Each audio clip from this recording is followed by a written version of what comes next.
There are places in the deep woods, places that feel older than the trees themselves, places that watch you, waiting for you to make just one single misstep in the dark. Tonight, well, we're going to one of those places. Just think about that for a second. The one thing you're running towards for safety, for salvation, what if it's actually leading you straight to your own doom? For one man, that terrifying thought became a living nightmare. All right, so let's set the scene. We're going back to October of 1987. Our guy is Marcus Holloway, and Marcus is no amateur, okay? He's ex-military, a seasoned hiker. To him, the Appalachian trails are like a second home. This solo trip up Raven's Ridge, it's supposed to be routine, just a quick hike.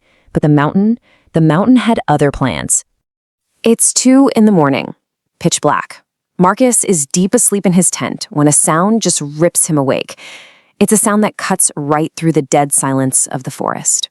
Every single instinct he's honed from years in the wild, from his time in the military, is just screaming at him. This wasn't a branch snapping. This wasn't some raccoon rummaging around. No, this was deliberate, methodical. It sounded almost human, but not quite. Something was just wrong about it. And that's the chilling thought that solidifies in his mind. Footsteps. Slow, heavy footsteps crunching on the dead leaves, and they're moving in a perfect, slow circle around his tiny tent. He is definitely not alone out here. His heart is just hammering against his ribs. He grabs his big mag light, unzips the tent with a rip, and blasts the beam of light into that oppressive darkness. He sweeps it back and forth, tree to tree, and there's nothing. The woods are dead still, absolutely empty. But then he sees it, maybe 50 yards away, just hanging in the air, a single point of pale yellow light.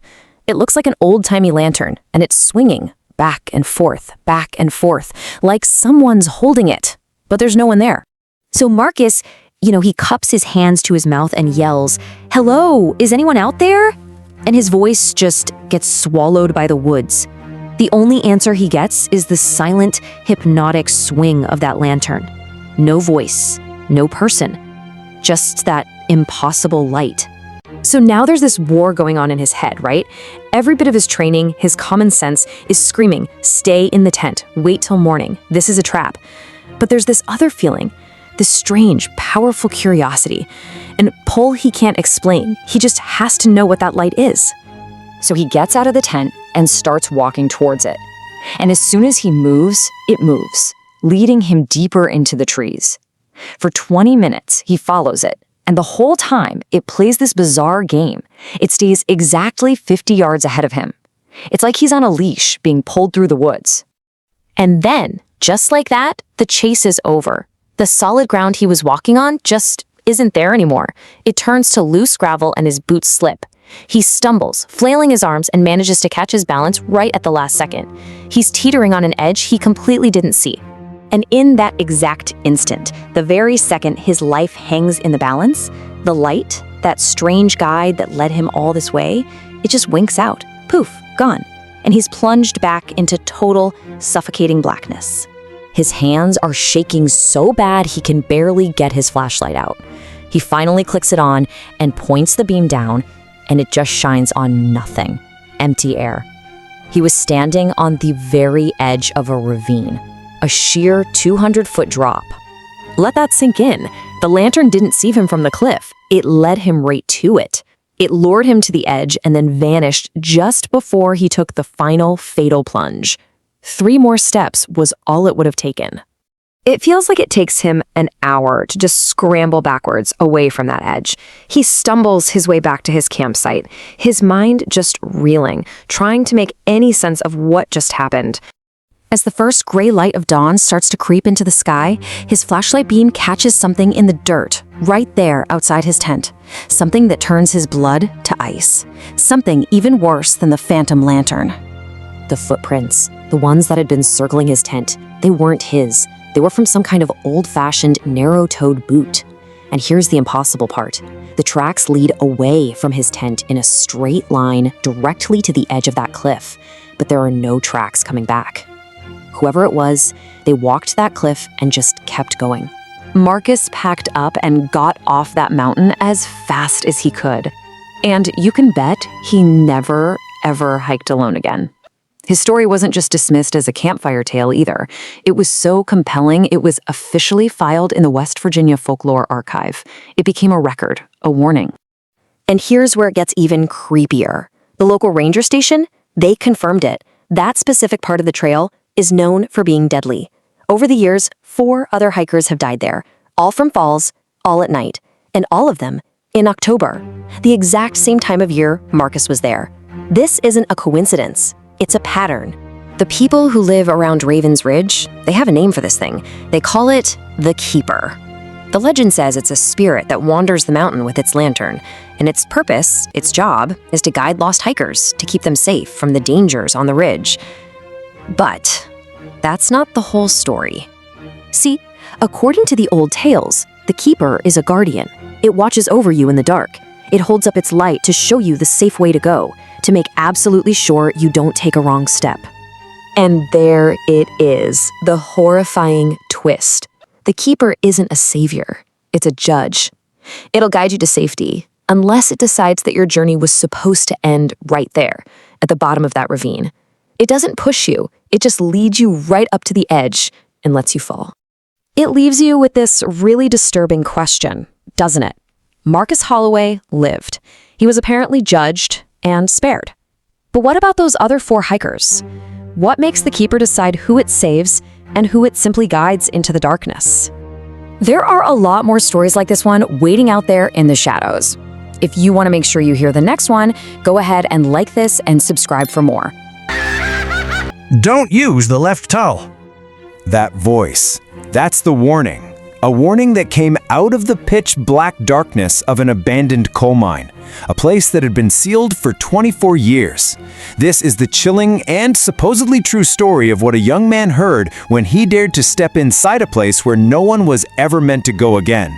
Let's dig into the story behind that voice. All right, so to get this story, we got to go back to 2003. In Buchanan County, Virginia, our main character is a 19-year-old kid named Danny Ferris. And like way too many scary stories, this one kicks off with a simple, kind of dumb dare between friends on an otherwise boring night. Now, you have to understand, the Blackwater Mine wasn't just some random hole in the ground. This place had a serious history. It was shut down for good back in '79 when a part of it caved in, killing 3 miners. So for more than 2 decades, it's just been sitting there, a local ghost story with a rusty fence around it. But for Danny, on this night, it was just the setting for a challenge. And what was the prize for this act of bravery? $40, $20 from each of his buddies. The deal couldn't have been simpler. Walk 50 feet into the mine shaft, touch the wall at the end, and walk right back out. 5-minute stops. I mean, what could possibly go wrong? So Danny ducks under that old fence and steps through the opening. And in that one step, everything changes. The normal world, with the crickets and his friends laughing, it's just gone. He's in a totally different world now, one that's ruled by this heavy, oppressive blackness. Just try and picture it. The ceiling is so low he's got to hunch down to walk. The air is cold and thick. He says it felt like breathing through a wet tower. The walls on either side are just slick, weeping coal. And the darkness, man, it's not just the absence of light. It feels like a thing. It's actively eating the beam from his flashlight, just swallowing it whole a few feet in front of him. He starts counting his steps. Really, the only way to know how far he's gone in this void. By step 10, the entrance behind him has completely vanished into the black. By step 25, the silence is so deep it feels like a physical pressure on his eardrums. And then, at step 50, his hand touches it. The cold, gritty wall at the end of the shaft. He did it. Dare's over. Time to collect his $40. He turns around. He turns, ready to head back out. But that absolute, crushing silence is suddenly broken. A voice speaks, and it's not coming from the entrance where his friends are. It's coming from behind him, from deeper inside the sealed-off mine. Just those 6 words, spoken in a deep male voice. It wasn't rushed. It was calm. And here's the most unnerving part. There was no echo. Think about that. In a narrow tunnel made of rock and coal, a voice should bounce all over the place. This one, it just was. A flat, clean statement just hanging there in the dead air.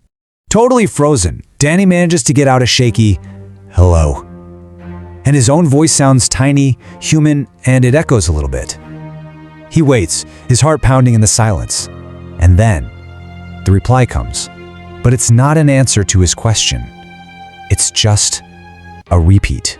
The exact same words in the exact same flat, emotionless tone. It wasn't like a person saying it again to be clear. It felt like a recording being played a second time, an identical, soulless message. And that was it. That was enough. Danny walked out. He says to this day he doesn't know why he didn't sprint, and he did not look back. Now, the story could just end right there, right? A terrifying, unexplained moment in the dark. But it doesn't. Because the part that really turns your blood cold doesn't happen in the mine. It happens 3 weeks later over a totally normal Sunday dinner. Danny, who's been stewing on this whole thing, finally breaks down and tells his grandfather, a guy who had worked in the mines his whole life. And as Danny tells him about the voice, the old man just stops eating. He puts his fork down, and he says 2 words that change everything. Roy Sizemore.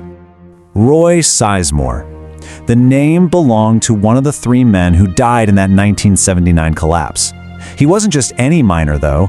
He was the crew foreman, a man who, his grandfather said, knew every single dangerous inch of that mine like the back of his hand. And this is where the puzzle pieces snap together in the most horrifying way. The left tunnel, the one the voice warned him away from, that was the exact spot where the fatal cave-in happened in '79. Roy Sizemore knew it was unstable. He'd filed written complaints warning the company about it. They ignored him. And when the roof finally came down, he was standing right there, in the left tunnel. So now, Danny Ferris is in his 40s. For more than 20 years, that memory has lived with him. But the one single detail that gets under his skin the most isn't the fear he felt. It's something much quieter and honestly, way more disturbing. He says the voice had 0 emotion. It wasn't a ghost screaming in torment. It didn't sound angry about being killed or sad or lost. It didn't have any of the feelings you'd expect from a spirit. It just sounded professional. Which led Danny to this one terrifying conclusion. The thing in the mine wasn't some ghost haunting the place where it died. It was a foreman. A good, responsible foreman, still on the clock, decades later, still issuing the same safety warning he tried to give when he was alive, to anyone foolish enough to wander into his worksite, still trying to prevent the very tragedy that took his own life. It completely changes the story from just a scary encounter to this profound, endless sense of duty, a job that not even death could make him clock out of. It really makes you wonder, doesn't it? How many other warnings like that are still echoing in the dark places of the world, just waiting for someone to listen? Well, that's it for this one. If this story got under your skin, do us a favor and hit that like button and subscribe for more. Her eyes were completely white. That one sentence, that's the image that broke a 16-year veteran of the police force. But to really understand the sheer terror behind those words, we have to go back. We have to start at the beginning. So, let's get into this deeply unsettling story from the foggy heart of Appalachia, the girl who knocked twice. So picture this, it's the fall of 1994 in Harlan County, Kentucky. This is a place of deep, dark hollows, a place where the modern world feels like it's a million miles away. And on this one particular night, that incredible isolation, well, it's about to turn into a weapon. The call hits the dispatch just 13 minutes before midnight. Now, anyone who's spent time in the mountains can tell you absolutely nothing good happens that deep in the woods after dark, especially not this close to the witching hour. And you have to understand just how vulnerable the callers Walter and Edna Pruitt really were. We're talking about an elderly couple tucked away deep in a mountain hollow. Their closest neighbor, 4 miles down a single twisting dirt road. They were, for all intents and purposes, totally and completely on their own. And that's what makes their panicked calls so bizarre. They were absolutely certain about it. They didn't hear a car engine, they didn't see any headlights cutting through the darkness, and yet someone was on their porch. This is where the whole thing gets its signature. It wasn't some frantic banging or someone yelling for help. It was just this calm, steady rhythm. 2 knocks. That's it. Never more, never less. The officer who responds to the call is Deputy Brett Callahan, and this guy is a seasoned pro, not some rookie who's gonna get spooked by shadows. He makes that long, lonely 20-minute drive, pushing through this thick fog that's just clinging to the road, and pulls up to a scene that already feels heavy with dread. Walter Pruitt is waiting on the porch, shotgun in his hands, and he tells Callahan the visitor move to the back of the house. So Callahan, he circles the farmhouse, his flashlight beam slicing through the night. And that's when he sees her, standing stock still, right at the edge of the woods. A little girl. Everything about this picture was just wrong. I mean, it's a cold November night, and this little girl is in a flimsy nightgown, standing barefoot in the freezing mud. But the most unsettling part? She wasn't shivering. She wasn't crying. She was just perfectly unnaturally still. Callahan calls out to her. She turns her head, real slow, to look at him. And this is it. This is the moment that changes everything for him. The moment he sees her eyes. They were completely white. Not rolled back in her head, just white, like someone had scraped all the color out. You know, Deputy Callahan tries to do his job. He tries to fall back on his training. He radios for backup, but all he gets is static. What happens next? It's not in any police manual. It's a moment where the rules of our world just seem to bend and then snap. He tries to talk to her, keeping his voice calm and steady, just like he would with any lost kid. He takes a step forward, hands out where she can see them. He asks, "Sweetheart, are you lost? Are you hurt?" But she doesn't answer. Not with words, anyway. She just stares at him with those empty, white eyes. And then she does something so simple, so quiet, and so utterly impossible. She slowly raises her little hand, and she knocks. Twice. On nothing but the cold, foggy air right in front of her. And at that exact same instant, from inside the house, the sound explodes. 2 loud, sharp knocks rattle the back door. Just let that sink in for a second. The sound happened at the door, but the girl was standing 30 feet away from it. It was like her hand just passed through space itself to strike the wood. It's physically impossible. And just like that, it was over. She just turned around, walked calmly into the pitch-black woods, and completely disappeared. Callahan searched for 2 solid hours, but what he found, or rather what he didn't find, just made things worse. He found her bare footprints in the mud right where she'd been standing, but they stopped cold at the tree line. No more prints, no broken branches, no snapped twigs. It was like the forest just erased her. The next morning, a whole search party comes out, trying to find some kind of rational explanation for all this. They don't find a child, but they do find something else deep in those woods that makes the whole encounter even more terrifying. About 300 yards from the Pruitt's house, they find this old, forgotten cemetery. Most of the graves are just unmarked stones, but one small, half-buried headstone gives them a name. Clara May Dunbar, born 1911, died 1921. She was 10 years old. And carved on the stone is this 3-word message, a message that sounds like both a promise and a threat. She came home. See, the story doesn't end when the girl walks into the woods. For the people who were there that night, the terror was just getting started. It was like a poison that seeped into their lives and just broke them. That one night left a scar that never healed.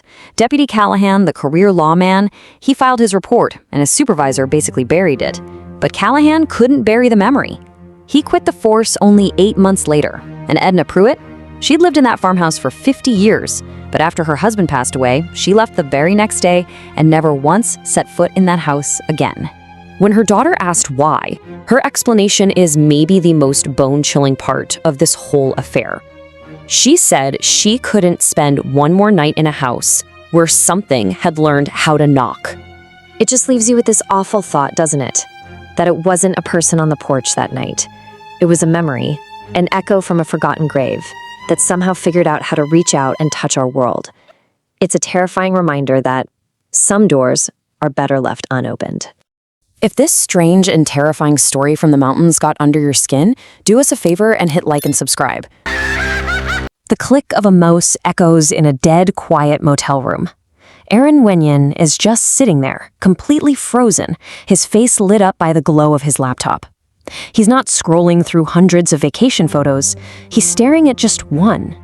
What he found in that single frame, a picture he took just a few hours ago on what he thought was a perfect day, is something that just shouldn't be possible. This is the story of that photograph. You see, this story doesn't really start with a scenic drive through the mountains. No, it starts right here, in this room, with an image on a screen so terrifying it brought their entire trip to a screeching halt. There, in the photo, with his back to the camera, a man is just standing among the rocks, looking out at the river. He's wearing old-fashioned clothes, a flannel shirt, suspenders, a wide-brimmed hat. There's nothing scary about him, not really. It's his posture. It's just so unnervingly calm. Like he's been standing in that exact spot for 1,000 years, and he has no plans on leaving. Aaron finally turns to his wife, Rachel. His voice is barely a whisper. Did you see anyone else out there? She just looks at him, confused. No, she says. It was just you. But the camera saw someone else. Now, to really understand how impossible this all is, we need to go back just a few hours, because before all this, everything was completely deceptively normal. They were at a place called Cutter's Bend.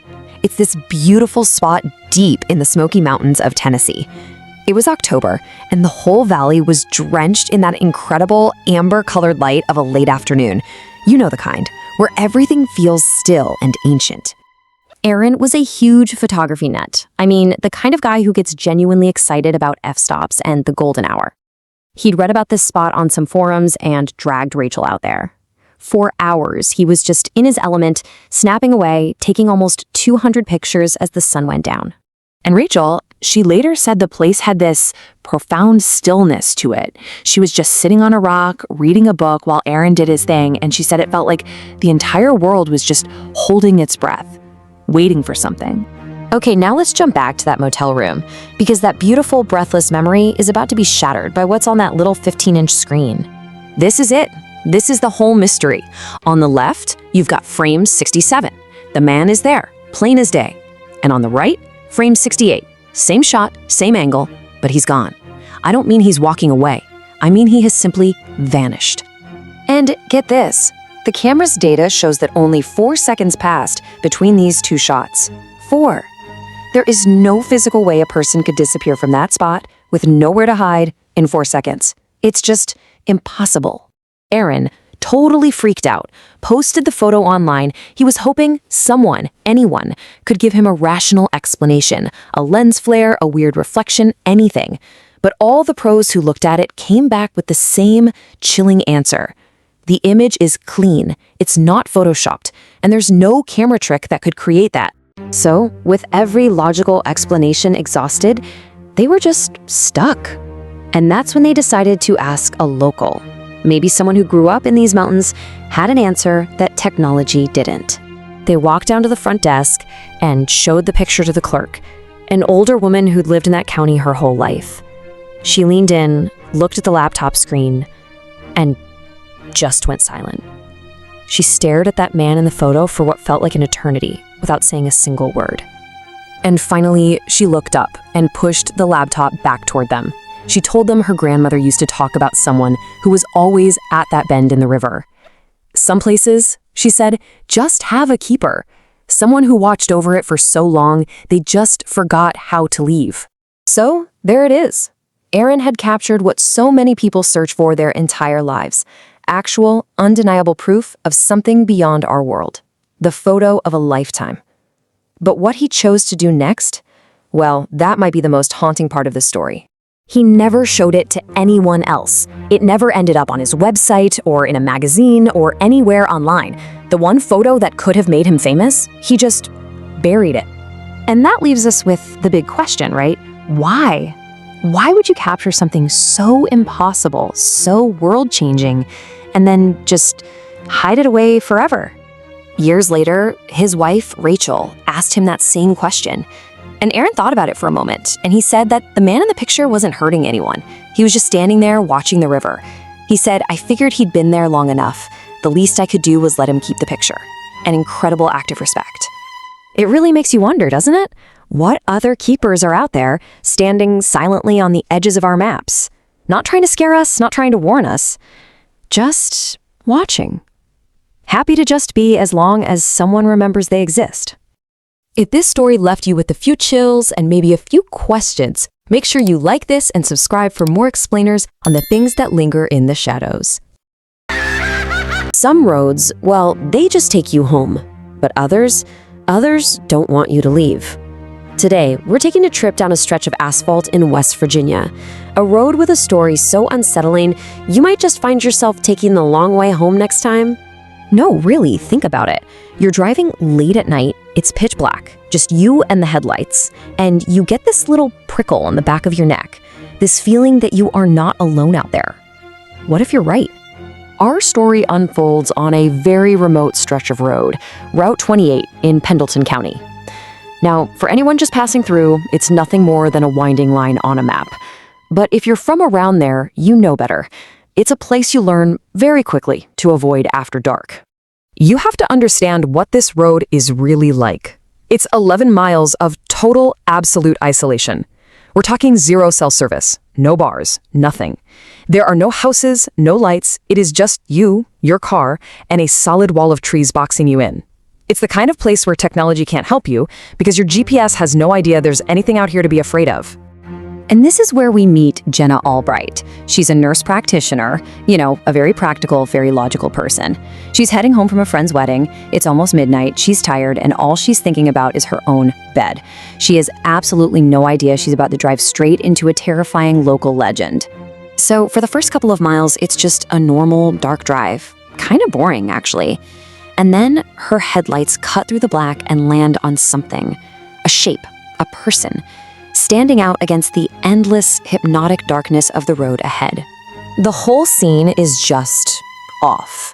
It's nearly midnight, there's nothing for miles in any direction, but there's a man walking along the shoulder of the road. He's got this steady, determined pace, and he's wearing dark clothes, like he has no interest in being seen. Or worse, like he isn't worried about being hit.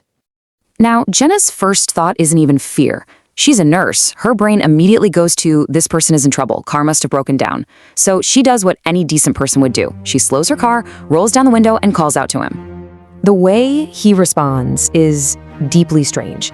He turns and looks at her, and his face is just normal, kind of tired, maybe. He doesn't look scared or grateful. He just gives her this single, slow shake of the head, no, and then turns right back around and keeps on walking. Jenna's confused, but what can you do? So she drives on. She tries to shake it off, turns up her music and just focuses on the road. And about a mile later, her headlights catch a familiar shape up ahead. And right here, in this moment, is where the world stops making sense. It's him. There is absolutely no question. It's the same dark jacket, same walk, same posture, facing away from her on the shoulder. He's in front of her. Again. Her logical nurse's brain is spinning, trying to solve this puzzle. Okay, she is in a car, going 40 miles an hour. He is on foot. This road has no turnoffs, no driveways, no trails he could have taken. There is no physical, logical, possible way he could have gotten ahead of her. It can't happen. The only thing she can think of is, okay, maybe it's two different guys who just happen to be dressed exactly alike. It's a thin theory, but it's all she's got. She pushes down on the gas, wanting to leave this weirdness behind, but it doesn't work. Half a mile down the road, there he is, again. This time, there's no logic, there's no concern for a stranded motorist, there is only pure animal terror. She floors it. She doesn't even look at him this time, just stares straight ahead into the dark. But as she flies past him, she feels it, a cold, crawling sensation, the feeling of eyes on her, coming from right inside the car. The last few miles are a total blur. She doesn't remember driving them. And then she sees it. Lights. A 24-hour gas station, like an island of safety in the sea of darkness. She swerves into the lot, slams the car into park, locks every single door, and just sits there, shaking, for 40 straight minutes. Finally, a young guy working the night shift comes out to see if she's okay. When she shakily tells him what she saw, he doesn't look surprised. He doesn't even seem fazed. He just asks her one simple, bone-chilling question. How many times? And when she says 3, he just nods. Yeah, he says, most people say 3. So the attendant, he tells her the local stories. The first one is the one you might expect, a classic ghost story. Says his dad told him it's the ghost of a man who got hit on that road ages ago, a hit and run, and now he's just stuck, walking that same stretch forever. Tragic, right? But it kind of makes sense. But then, he tells her the other theory, the one his uncle believes. And this one is so much worse. His uncle says it's not a ghost. It's not a man at all. It's the road itself. That the road is something ancient, something that's alive, and the man is just bait, a projection it creates to draw you in. And this is the part that makes the blood in Jenna's veins turn to ice. The attendant tells her the rule, the consequence. He says if you stop for the walker that third time, it gets you. The road takes you with it, pulls you into its loop, to wherever or whenever that road goes. The kid at the gas station says he doesn't know which story is true. All he knows is that people who live there, people who know, they stay off Route 28 at night. And if they absolutely have to take it, they just keep driving, no matter what they think they see on the side of the road. Jenna, as you can imagine, does not go back onto that road. She takes the long way home, on the interstate. It adds an extra 40 minutes to her drive, but that darkness, it's different. It's a normal darkness, full of headlights and signs. It's safe. It's not a hungry darkness. The very first thing she does when she gets home is pull out her phone, open her Maps app, and permanently mark that 11-mile stretch of Route 28 to be avoided. The app asks for a reason. What do you even type? Supernatural entity haunts this road? No. She just types 3 simple words. Dangerous at night. It really makes you wonder, doesn't it? Every dark, lonely road has its stories, and you have to hope they're just stories. But some of them are warnings. So what's walking along the roads you drive when you're the only one out there to see it? That's it for this story. If you're into diving into these strange corners of the world, into the stories that stick to places like old ghosts, then make sure you like and subscribe. You never know what we're going to find down the next dark road. Until then, travel safe.